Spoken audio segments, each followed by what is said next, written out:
1942. While the world was burning in World War II, the U.S. government created a documentary that captured raw history with zero acting. Do you know the real story behind the world at war? The United States government presents The World at War, a visual record of a decade of war leading up to the attack on Pearl Harbor. None of these scenes were shot on a set.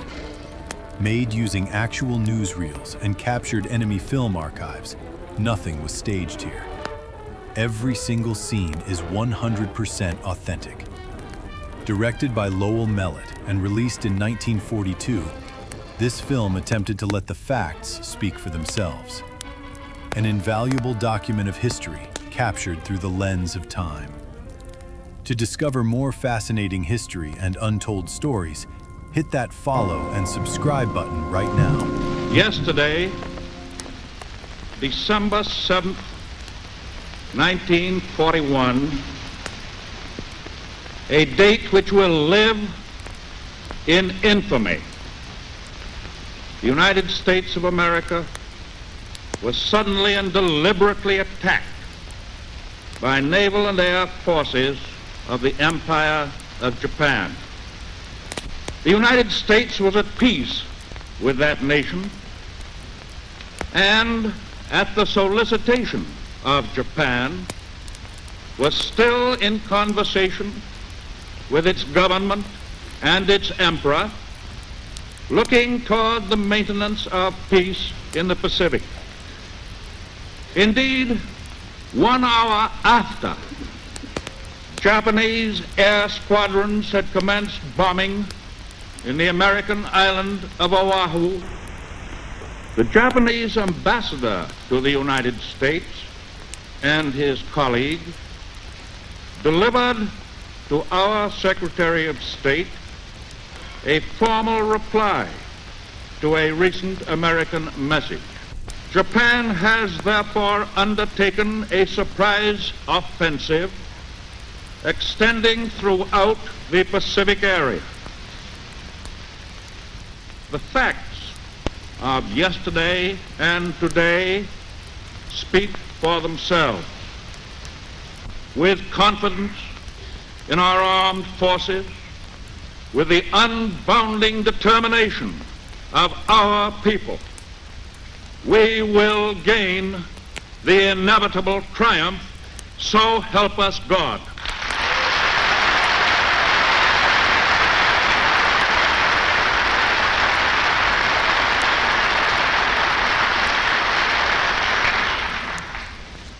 I ask that the Congress declare that since the unprovoked and dastardly attack by Japan on Sunday, December 7th, 1941, a state of war has existed between the United States and the Japanese Empire.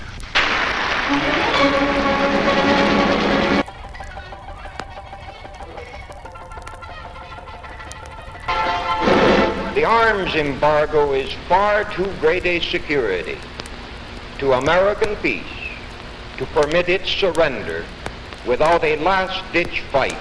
You people who oppose war and dictatorship, do not be dismayed, because the warmongers and the interventionists control most of the avenues of propaganda.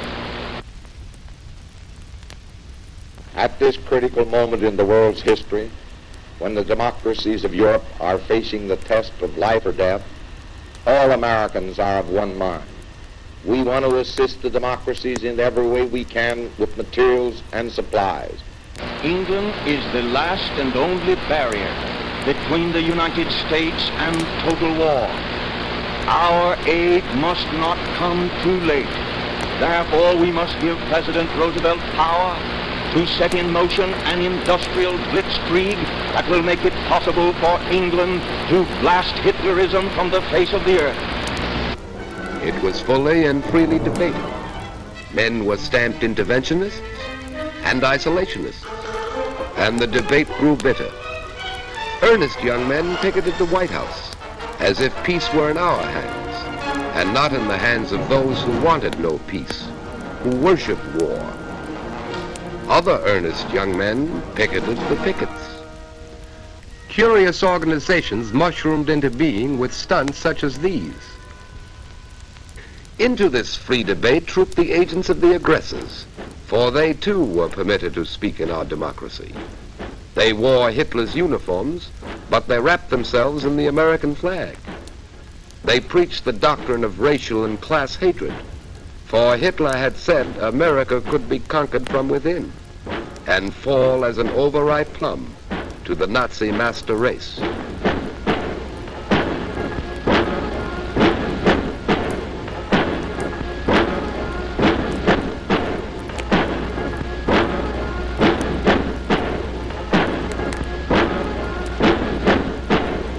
Jewish Moscow directed domination. We let them speak.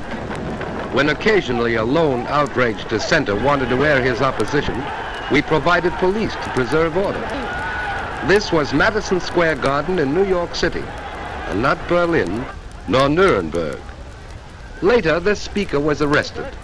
It was because he had filched money from his deluded followers, and he was sent to Sing Sing to brood upon the strange ways of democracy. Another debate was in progress. Labor and management resorted to strikes and lockouts to settle differences, which at times surged into violence. True, we had taken giant steps along the road of conciliation, but scenes such as these convinced the Axis they had nothing to fear from America. They knew our industrial capacity was great. We could never use it to the full, they said. Our plants were there, but they were made idle. America was at war. It had been at war, although few Americans realized it, for more than 10 years. Ever since September 18th, 1931, when Japan clawed Manchuria out of the body of China. While Hitler was still brawling in the streets of Munich, Japan had already begun weaving the pattern of aggression. It started with an incident. A Japanese train on the South Manchurian Railway had been dynamited. Promptly, Japanese battalions invaded Mukden. This was not mechanized warfare. By later standards, this war was primitive, small. Trivial, the Japanese cabinet officially labeled it when China protested to the League of Nations. 12 Japanese planes bombed a Chinese city. Trivial. The League demanded Japan withdraw her troops. Japan's own vote was the sole dissenting one. Therefore, said Japan, the League's action was illegal. It wasn't unanimous. Secretary of State Stimson was concerned. We had signed the Pact of Paris, which guaranteed China's territorial integrity. We sent an observer to the League. Japan protested, finally consented. The League investigated. Under Admiral Nomura, Japanese forces attacked 15 miles from Shanghai. The same Nomura, who later as Japanese ambassador, talked peace in Washington, while his colleagues in Tokyo prepared for war. Japan marched into Shanghai with troops, fifth columnists, quislings, and propaganda, actually anticipating methods used in the conquest of Europe. Japan marched out of Shanghai at the insistence of the League. She signed a truce with China on May 4th, 1932. 4 months later, Japan moved further into Mongolia, sent her colonizers to follow the army into the conquered territory. And the puppet state of Manchukuo was in full flower. The League branded Japan an aggressor, and Japan resigned, deeply hurt. Japan moved further into China. Pausing only for breath, Japan inflated the Mukden incident into the China incident. It was not war, the Japanese said. 400 million Chinese were caught up in this incident. China was looted and shelled and put to the torch. China was bombed in this incident.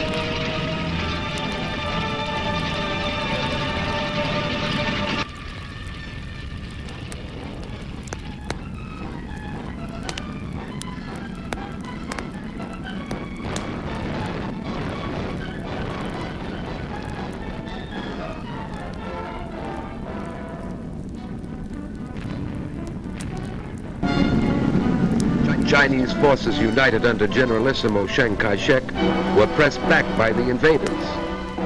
China moved her armies and her meager war industries far into the interior. The Chinese fought on not so much with weapons as with space and time. Few Americans knew Japan. To us, it was a land of Fujiyama, of cherry trees, exquisite gardens, geisha girls, picturesque peasants. We had opened Japan to the Western world. They had bought our machines, copied our architecture, our clothes, our popular music, and had even adopted our games, although they marched to the baseball diamond as men marching to war.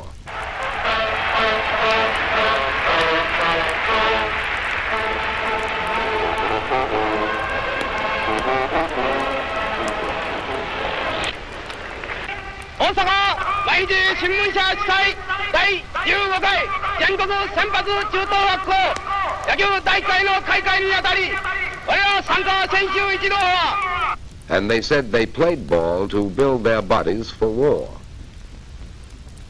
Americans knew little of the might of Japan. Japan, we thought, was only an imitator. True, they had a navy, makeshift, we said, and the Japanese carefully fostered the legend their men couldn't fly their imitation planes.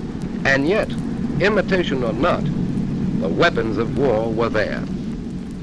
And the warriors of Japan, still breathing the spirit of the samurai in an era of machines, adopted Western methods of warfare, as they had adopted Western clothes and architecture and music. And the Japanese warriors dreamt of the conquest of Asia, and then of the world.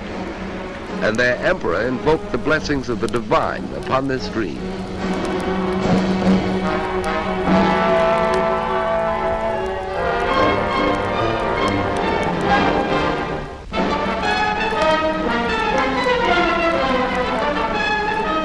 Italy too had dreams of empire. So Italy too created an incident in Ethiopia. Having achieved unity within by virtue of the club, castor oil, and the concentration camp, Mussolini was ready. Italy at the time had the foremost air force in Europe. Emperor Haile Selassie rallied his tribesmen, armed only with spears and ancient rifles, to oppose tanks, guns, trained armies, and planes. The slaughter continued for a little less than 2 years. The emperor appeared before the League and pleaded the protection of the great powers. The League applied sanctions which were not completely enforced. 2 years after it had begun, the war was over. Italy had joined Japan in the partnership of aggression.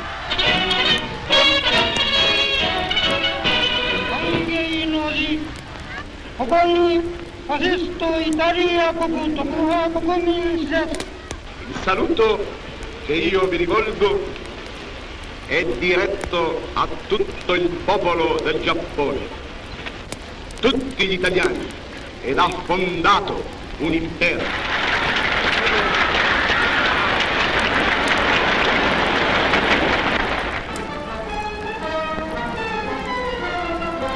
On March 13, 1938, Hitler marched into Austria.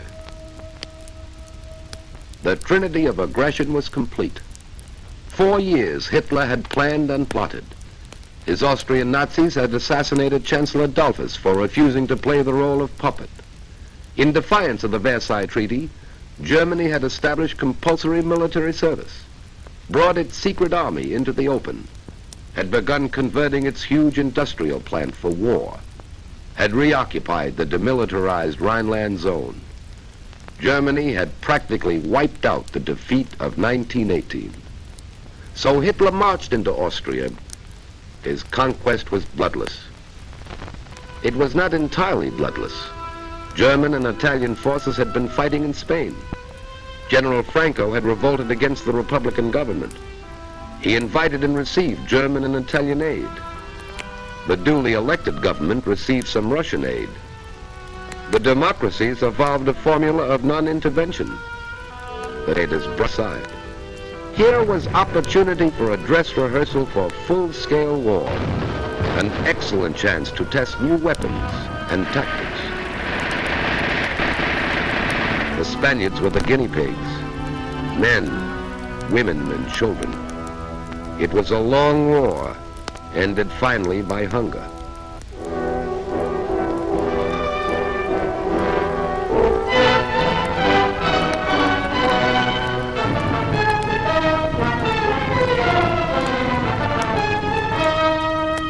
Hitler was not content with Austria. At Munich, he had said his theory of race and blood demanded the incorporation of all German-speaking peoples into the Reich. There were those in England, France, and the United States who did not think this an unreasonable demand. Hitler called upon Czechoslovakia to surrender the Sudetenland, that part of Czechoslovakia heavily populated by Germans. France was bound by a treaty to the republic created under the old Austrian Empire. France and Soviet Russia were linked in a defensive pact. Great Britain's destiny was linked with that of France. So Hitler, Prime Minister Chamberlain of Great Britain, Mussolini, Premier Daladier of France, met in Munich, and because the democracies of Europe were hungry for peace, removed a thorn from Hitler's side, the Czech army and the Little Maginot Line. Europe breathed a sigh of relief. Mussolini's people were jubilant. They wanted peace. Hitler rolled into the Sudetenland. His people were jubilant. Here was the miracle man, they said. A man who conquered with words. This was a new kind of war. A delightful war. Bands and flowers and parades. A smiling war. A lovely war. Not a shot fired. Not a man hurt. Nor a woman, nor a child. War was a holiday.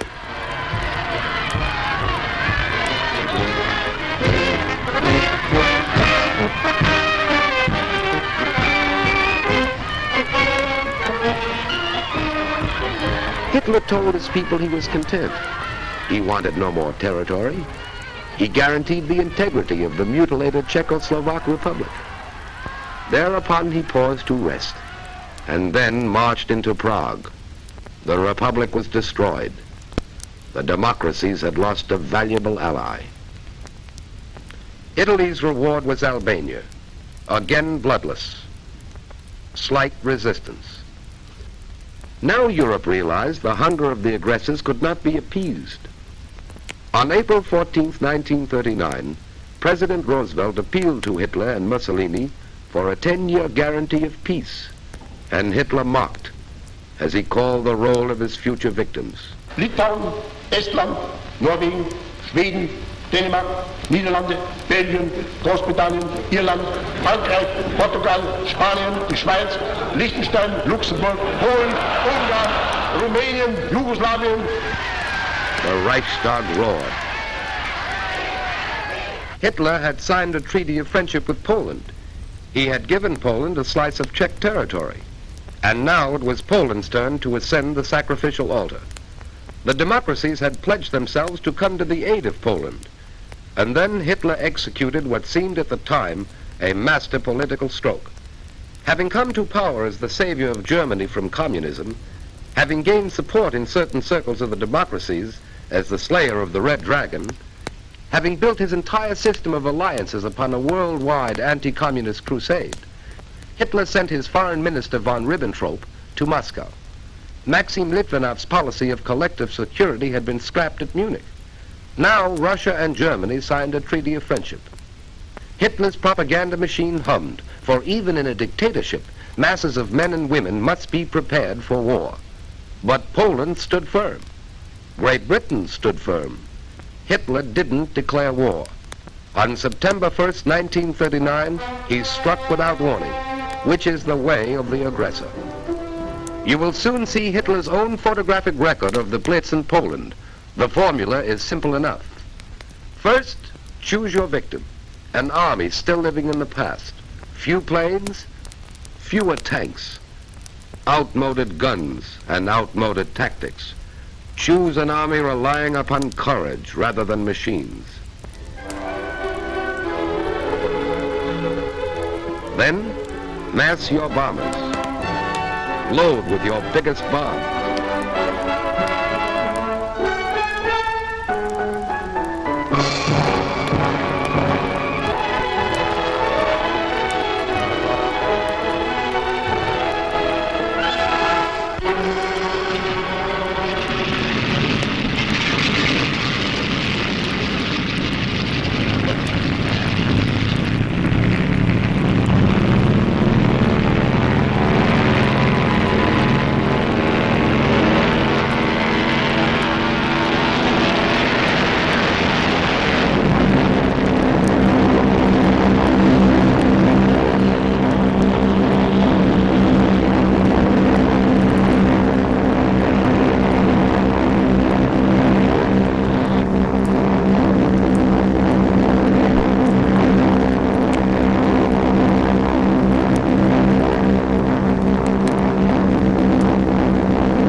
Strike without warning.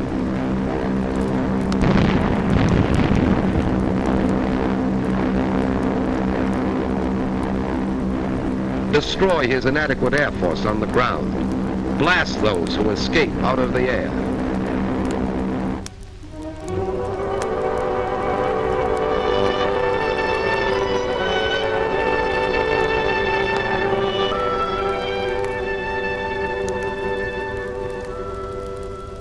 Strike again with your bombers, wave after wave, again and again.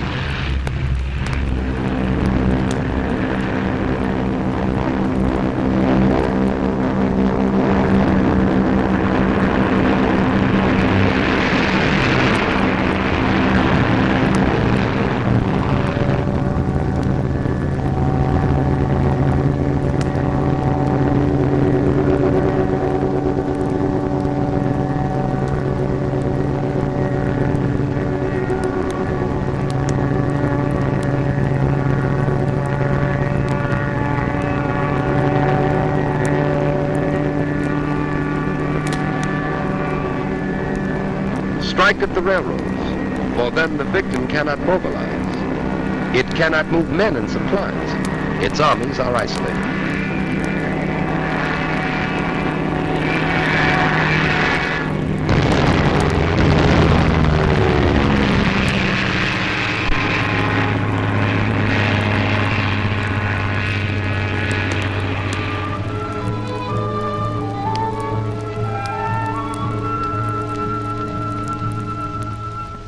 Strike on the sea.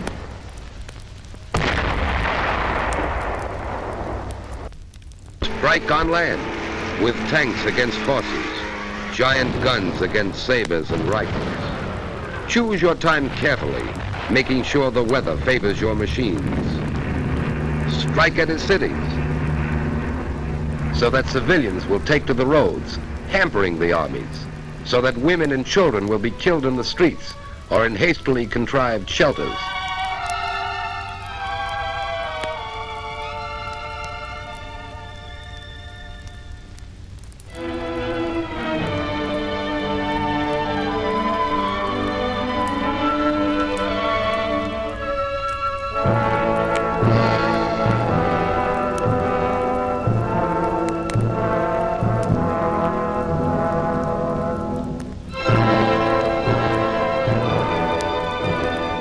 Strike again. Repeat the dose, day after day, and then add a drop of treachery in the form of fifth columnists. This was Warsaw. Repeat for 18 days. One Nazi pincer cuts the Polish corridor. Another races to Krakow. From East Prussia, another army moves on Warsaw. Encircled, bombed, shelled, and starved, Warsaw surrenders. Now, over the roofless city, send your Luftwaffe sailing leisurely to photograph your handiwork.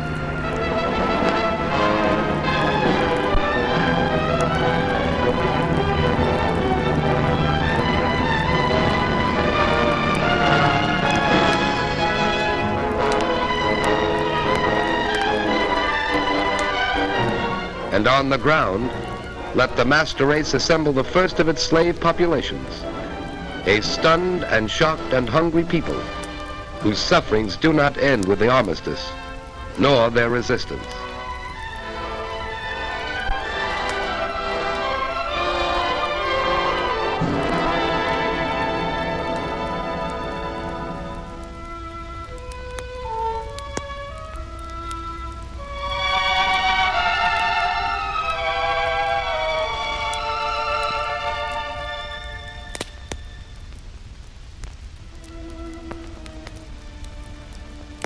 Now, gloat.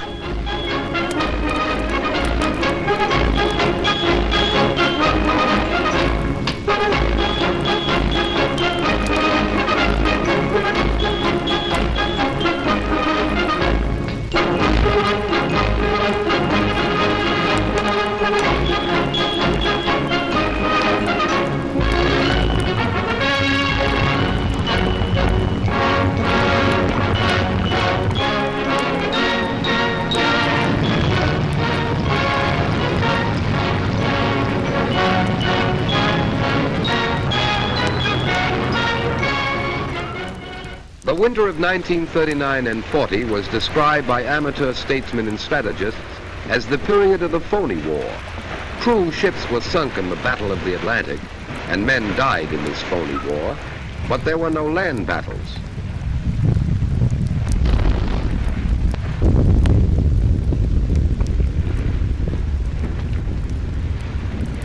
France was waiting behind its Maginot Line, that vast underground fortress deemed impregnable by its military experts. Allied strategy relied upon starving the Reich into submission. Hitler's armies would collapse for lack of fuel and food and raw materials. Spring shattered this comfortable illusion. Norway and Denmark had staked their survival upon the strictest interpretation of neutrality to escape the war. Their sympathies were with the Allies, but they took extraordinary precautions to avoid offending Hitler. So, on April 9th, Hitler invaded Norway. Denmark was powerless to resist and didn't. Norway was stunned by an avalanche of force and treachery. Invaders were hidden in merchant ships in Norwegian harbors. Fifth columnists, led by Major Quisling, a Norwegian traitor, spread panic and confusion. On May 9th, Hitler invaded Holland and Belgium. These nations too hoped to avert war. And these nations too minded their own business and spoke softly. But Hitler struck at them, again without warning, because he had decided the Battle of France could best be won by outflanking the Maginot Line. He had no quarrel with these nations. They were merely convenient roads to France.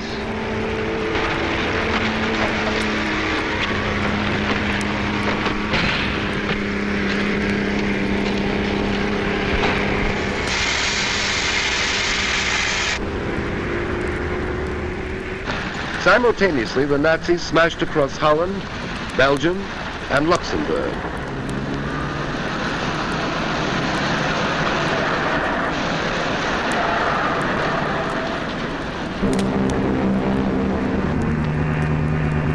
This pictorial record you are watching was made by Nazi cameramen at the order of Dr. Goebbels, the German propaganda minister.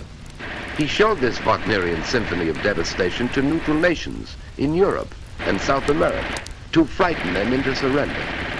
You will observe that here in Holland, for example, not one German soldier is killed or wounded or even suffers a fractured ankle in an avalanche of destruction. For Dr. Goebbels is a showman, and what he is ballyhooing is the mystical invincibility of the Nazis, or at least that was his theme song until Britain refused to surrender to Air Marshal Goering's armada, and until the Russians slaughtered well over 1 million of invincibles.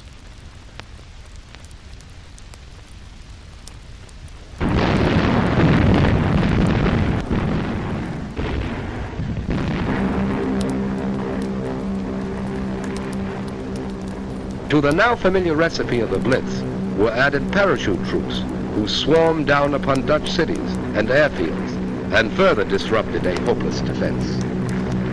Men had discussed, and most armies had experimented with this new dimension in mobile warfare. but the Nazis were the first to use parachutists in force.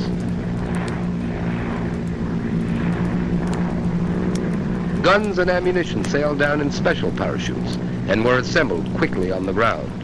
Thus, the Nazis could capture and destroy airfields, railroad stations, and other strategic points back of the defenders' lines. Using tanks, dive bombers,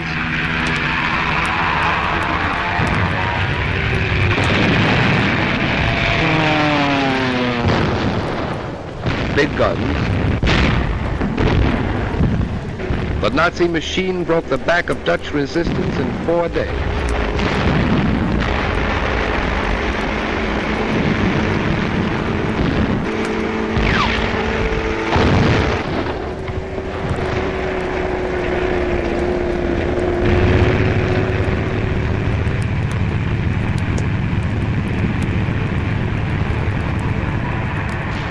Towns and villages were in flames as the invaders rolled on at a breathless pace, encircling the defenders and slashing their armies, destroying in the name of the new order the homes and shops of those who had dared to resist. Bewildered refugees clogged the roads, seeking escape where there was no escape.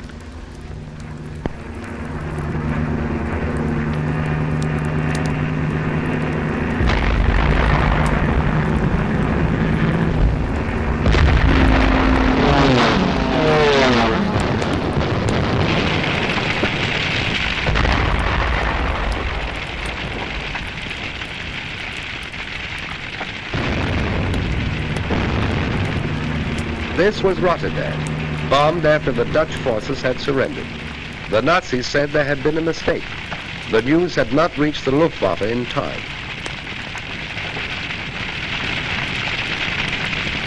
When the Nazis entered this once prosperous city, the night skies were red with fire.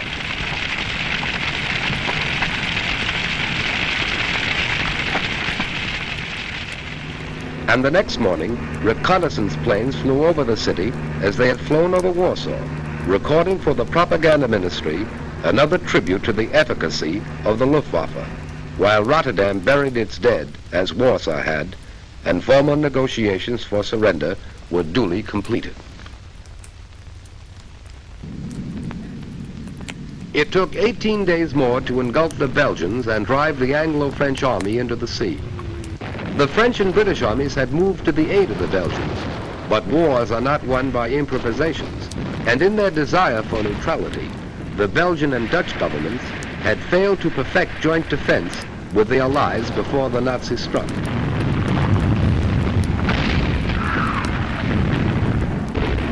The invaders rolled on.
This was the Belgian cathedral city of Louvain, scarred in the First World War and restored anew, and again it fell victim to the invaders. Again its inhabitants took to the roads to escape the pursuing fires.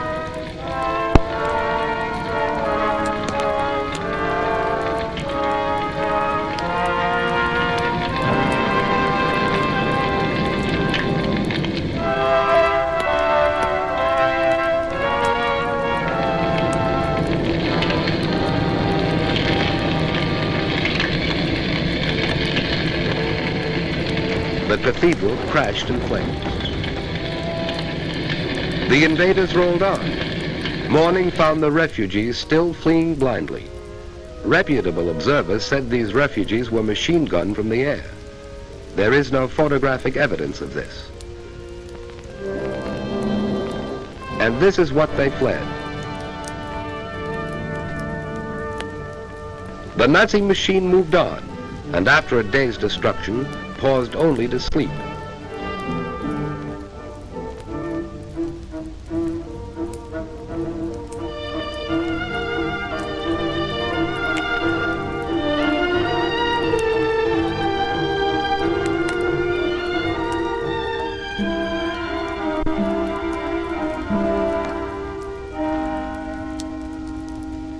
This was Antwerp, where the democracies had fired oil tanks as their armies retreated.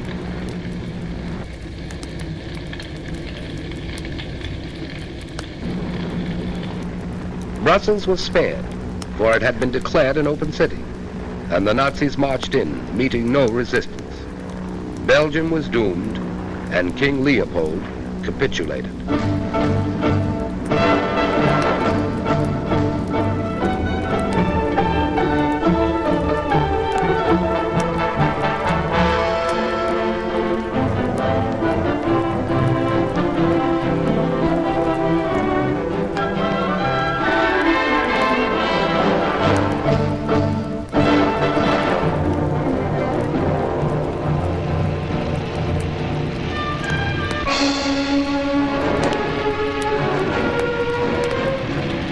The improvised Allied defense collapsed. The British Army was driven into the sea at Dunkirk, according to plan. Dunkirk has been called the triumph of man over the machine.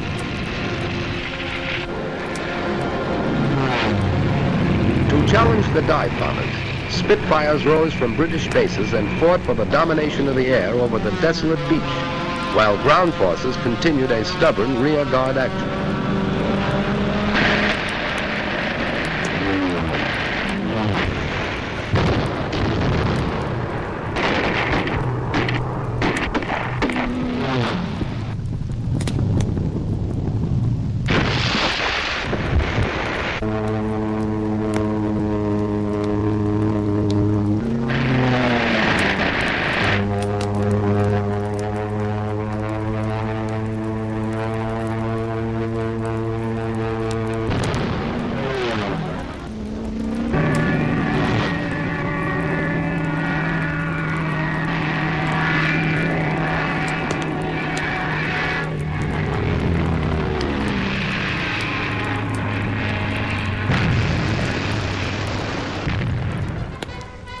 British ships, cruisers, destroyers, yachts, paddle boats, anything that could float, crossed the channel and evacuated some 350,000 British and French troops back to England. For the British were determined to save their men.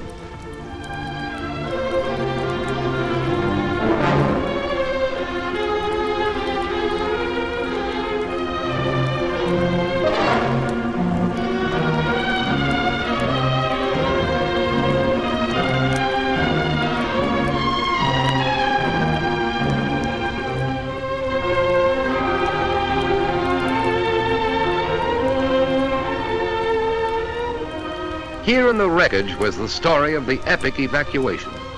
Men walked into the sea and swam to their rescuers. They couldn't take their weapons, trucks, tanks, or guns, but men were saved to fight again. Slashed through Luxembourg, Belgium, and Holland, 5 German armies fanned out across France. Treachery and incompetence had doomed the nation that only a decade ago had been leader of Europe. Now the campaign mounted in fury as France crumbled.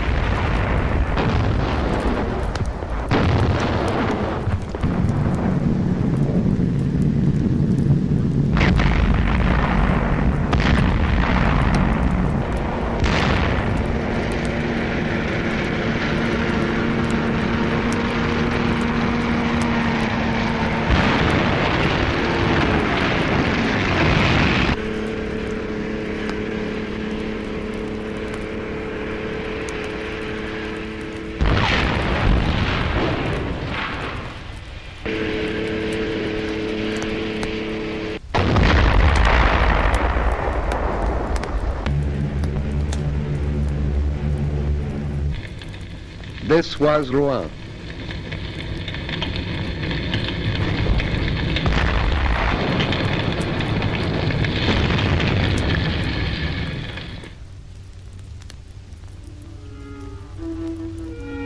Paris had been evacuating its children. There was talk of defending the city street by street.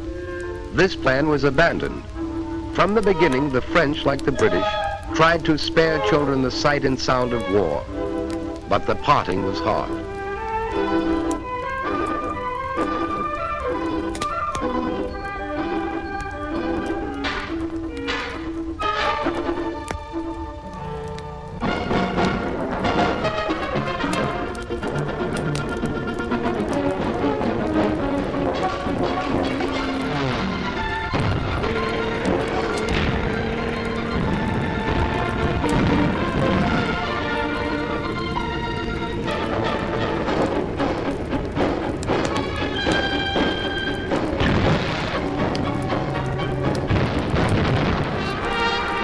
On June 10th, 4 days before France fell, Mussolini entered the war. He had waited until that moment to make his decision.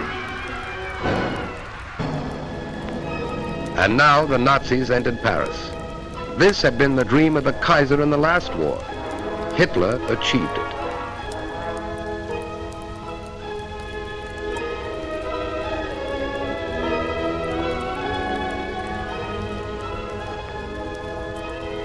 And the Maginot Line was still there. The Nazis had merely outflanked it. Now they tried direct attack, and the Maginot Line fell.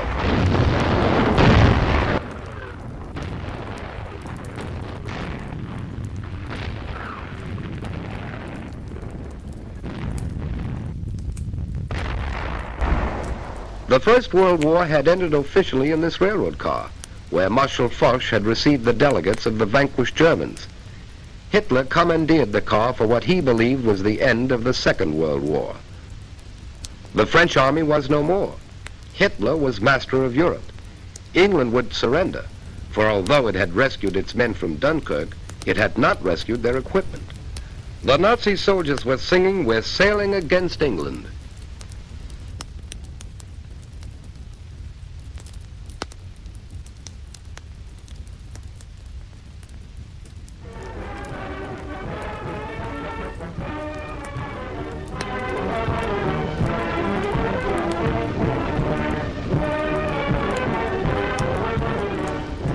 Here at Compiègne, Vichy was born.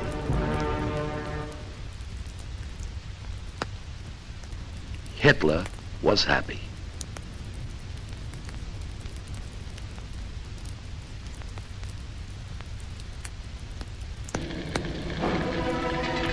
Britain alone remained as Hitler's sole barrier to a total victory. Nazi submarines, now berthed on the conquered coast, set out to starve the British people into submission. Nazi planes, now only a few minutes' flight from the English coast, set out to bomb the British people into submission. Nazi propagandists, making full use of the new weapon, the radio, set out to talk the British people into submission. The voice you hear is that of Lord Haw Haw. The Blitzkrieg will be carried over the British islands with greater, more appalling rapidity than over Poland, Norway, Holland, Belgium, or France. Prime Minister Churchill rallied his people in what he called their finest hour. He had offered them nothing but blood and sweat, toil and tears. They accepted his gift. Britain was fighting in the seven seas, while the invader was only 20 miles away, and the French fleet was no longer its ally. Nazi submarines, mines, planes, and surface raiders constituted a formidable menace to Britain's lifeline, the freighters that brought her food and raw materials for war. Britain hung on. Now the Nazi Air Force, Hitler's ace weapon, was brought into play. German bombers attacked English ports, so that even if the freighters escaped submarines and mines, they faced destruction in harbors, and the lifeline could be cut at its source.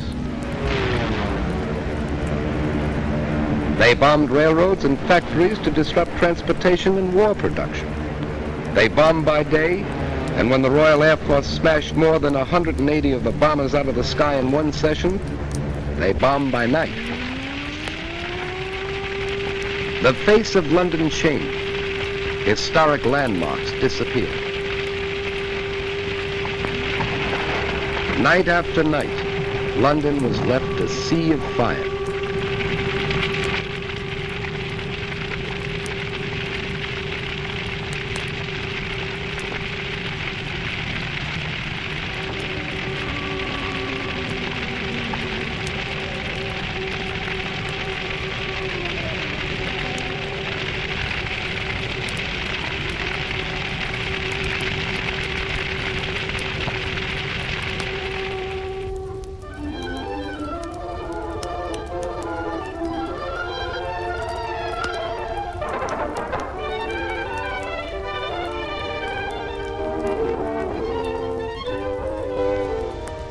Plymouth was battered.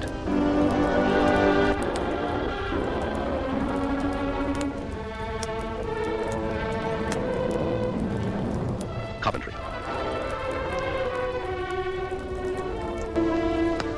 Air armadas appeared over these cities through the fall and winter of 1940 and well into the spring of 1941. Wreckage was cleared and production continued. A new army was created, equipped with new weapons. In the Mediterranean, the British sought out the Italian fleet, which refused to leave its harbors. Finally, the British had to bomb landlocked Italian warships.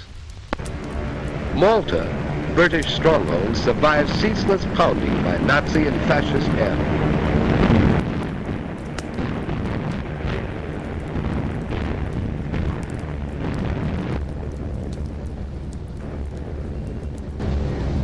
The British sweep through Libya by General Sir Archibald Wavell succeeded in destroying Mussolini's empire.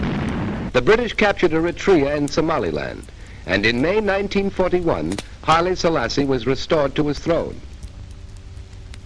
Under Marshal Rommel, Nazi forces slashed into Egypt. But whatever the immediate future might hold for the democracies in the Middle East, the Italian fascists had lost the war in Africa as well as in Europe. Here are Italian prisoners captured in the first Libyan sweep.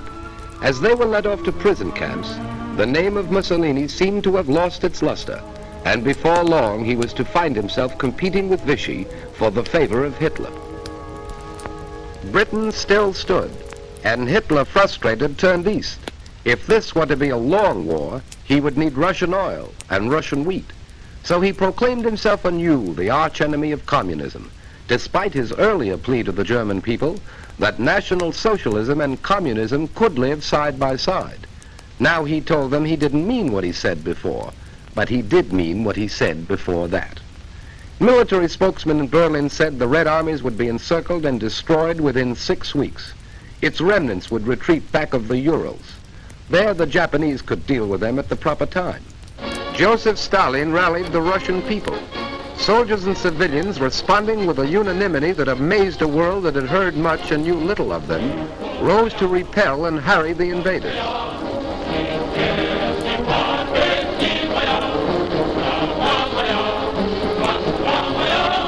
Working with whatever tools they could seize, working against time, men and women, old and young, carved these huge tank traps.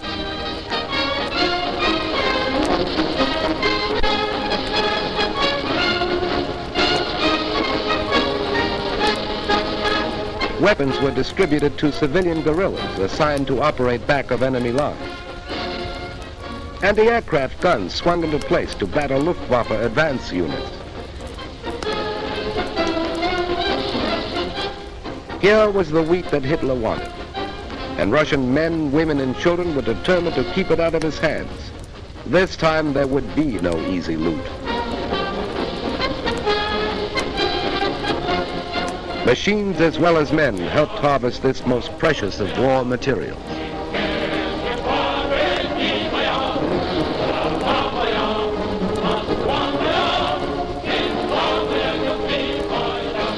And their prize cattle were driven east.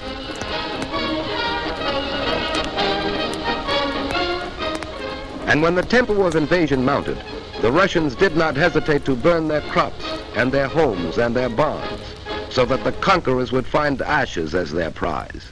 They would have neither food nor shelter. Factories worked day and night, for the Russians knew this was a war of machines. Entire plants were moved east, complete with workers.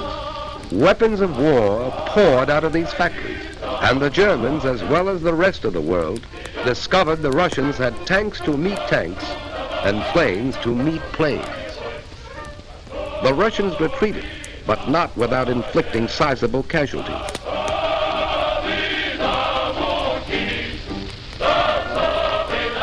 German prisoners captured seemed shocked at the ruthless opposition they encountered.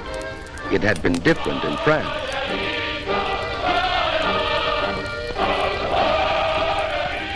Winter found the Russian army still intact. German casualties mounted until they were counted in the millions. Hitler's armies were not smashed in the winter campaign, but the Russians the initiative and held it.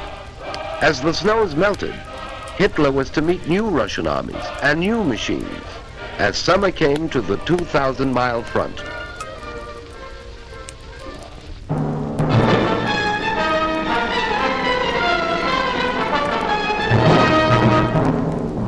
We were not sufficiently on the alert in Hawaii. The Japanese won a series of spectacular victories in the Pacific.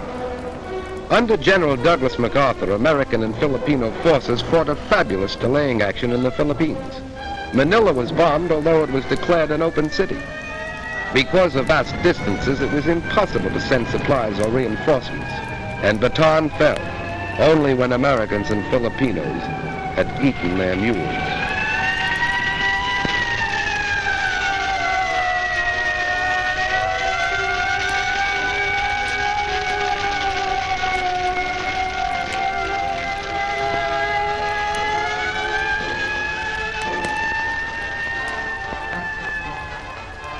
General MacArthur established his headquarters in Australia, and as Commander-in-Chief of the United Nations forces in that area, prepared for the offensive that would develop inevitably. For despite setbacks, we had established a supply chain 6,000 miles across the Pacific that stretched to New Zealand. Like the other democracies, we were not prepared for total war. Fortunately, under the Lend-Lease Act of March 1941, we had set out to become the arsenal of the free and fighting nations. We were determined to supply them with our war goods, whether they could afford to pay or not. We were buying time. Time to convert the industries of peace into war. Time to make ships, merchant ships and warships. Time to make planes and more planes, bombers and fighters, faster, more powerful than any the world had ever seen. Time to make guns and more guns, shells and more shells, tanks and more tanks. Time to gather the huge strength which was ours, to pour the great riches of American earth into the cauldron of war. Iron, steel, oil, coal. Time to build a navy called upon to fight in both oceans and upon all the seas, to convoy men and weapons to Australia, to Britain, to the Middle East, to Russia. A navy that had already undertaken daring raids upon the Gilbert and Marshall Islands and braved Japanese waters, and had taken a heavy toll of the invading forces in the Makassar Straits, and had won the first battle in the Coral Sea. Time to expand a miniature professional army into a modern war machine. Time to take civilians gathered in a peacetime conscription while we were still debating, to mold them into soldiers, train them in the use of new weapons, new tactics. Time to teach them the lesson Europe had learned too late, that modern war could only be won by men of skill. Time to send these men to our new bastions, Newfoundland, Trinidad, Bermuda, Greenland, Iceland. We were buying time to build an air force, the largest air force in the world, for our Army and Navy. And we were buying time to weld the home front and the fighting front into one. For this was total war, and we realized victories were born in the production line. We needed more ships, more planes, more tanks, more guns, more shells. we were not fighting alone. 9 of the Pan-American neighbors severed diplomatic relations with the Axis. Colombia, Bolivia, Brazil, Ecuador, Mexico, Paraguay, Peru, Uruguay, and Venezuela. At this time, the issue is clearly drawn. There can be no peace until Hitlerism and its monstrous parasites are utterly obliterated, and until 9 of the Pan-American nations declared war upon the aggressors. Cuba, Costa Rica, the Dominican Republic, El Salvador, Guatemala, Haiti, Honduras, Nicaragua, and Panama. Mexico joined these nations in June 1942. We were not fighting alone.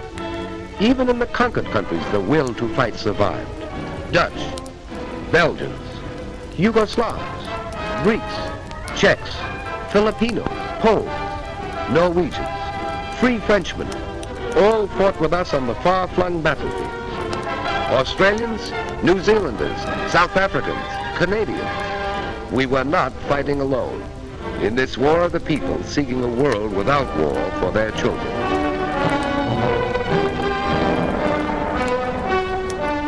Britain, growing steadily stronger in its 3rd year of war, sweeping the skies of conquered Europe, harassing the enemy with commando raids, sending forth huge armadas of bombers over German cities Hitler promised would never be attacked. Russia, fighting with an unparalleled tenacity, drawing upon inexhaustible reserves, asking no mercy and offering none.